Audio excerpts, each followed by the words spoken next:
कालिदास एक ऐसे शख्स जो दुनिया के सबसे बड़े मूर्खों में गिने जाते हैं।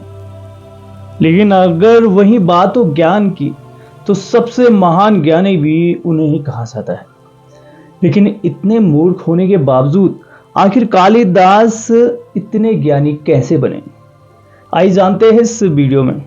नमस्कार, मैं हूं कमल ढोंडियाल और आप देख रहे हैं स्पिरिचुअल हिंदी। दोस्तों, बहुत समय पहले की बात है। एक राज्य में विद्योत्मा नाम की एक राजकुमारी थी। वो बहुत ही ज्ञानी थी और इसी ज्ञान का उसको खुद पर बहुत घमंड था। तर्क वितर्क में वो राज्य के सभी बड़े बड़े ज्ञानियों को परास्त कर देती थी और इस कारण जितने भी राज्य के ज्ञानी पंडित थे वो इस राजकुमारी से नफरत करते थे। उनके दिल में एक आग थी कि कैसे न कैसे इस राजकुमारी से बदला लिया जाए। उन्होंने एक प्लान बनाया, राजकुमारी के खिलाफ एक षड्यंत्र रचा।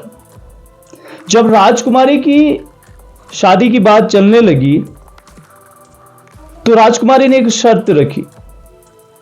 वो शर्त ये थी कि मैं उसी से शादी करूंगी जो ज्ञान तर्क में मुझे हरा दे।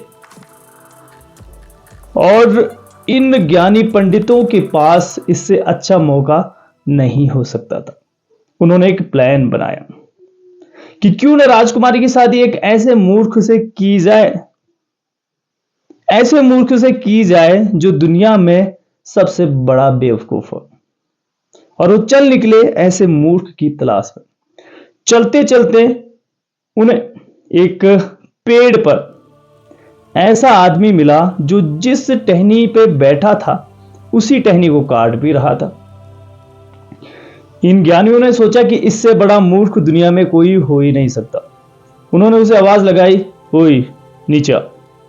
वो नीचे आया और उन्होंने कहा कि तुम हमारे साथ राजमहल चलो, हम तुम्हें अच्छा अच्छा खाना खिलाएंगे, लेकिन शर्त यह रहेगी कि तुम्हें कुछ बोलना नहीं है। अगर कुछ समझाना है, बतलाना है तो सिर्फ इशारों में बताना होगा।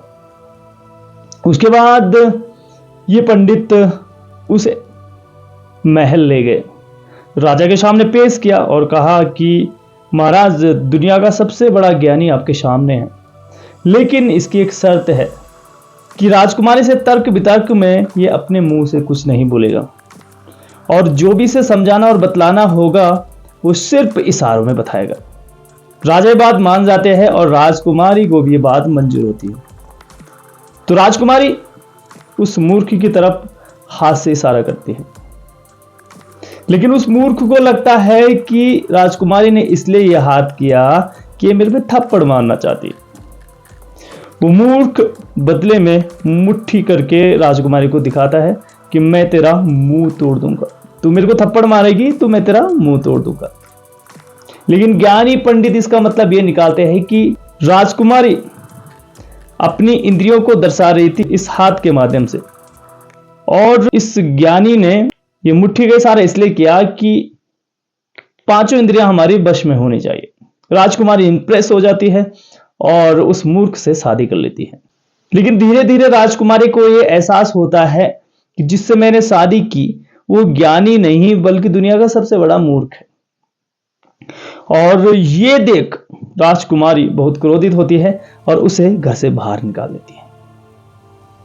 उस मूर्ख के दिल में इस बात के लिए बहुत ठेस पहुंचती है और वो चल निकलता है ज्ञान प्राप्त करने।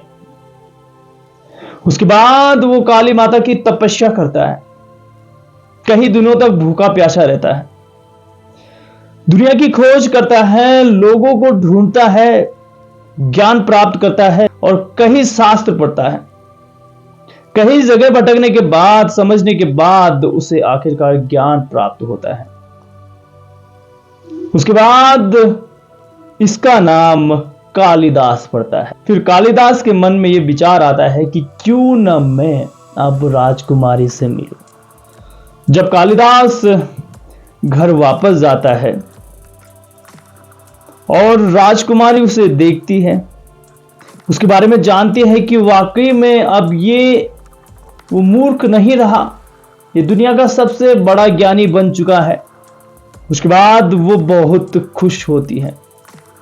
इस तरह से कालिदास, जो दुनिया के सबसे बड़े मूर्ख थे, वो सबसे बड़े विद्वान बन जाते हैं।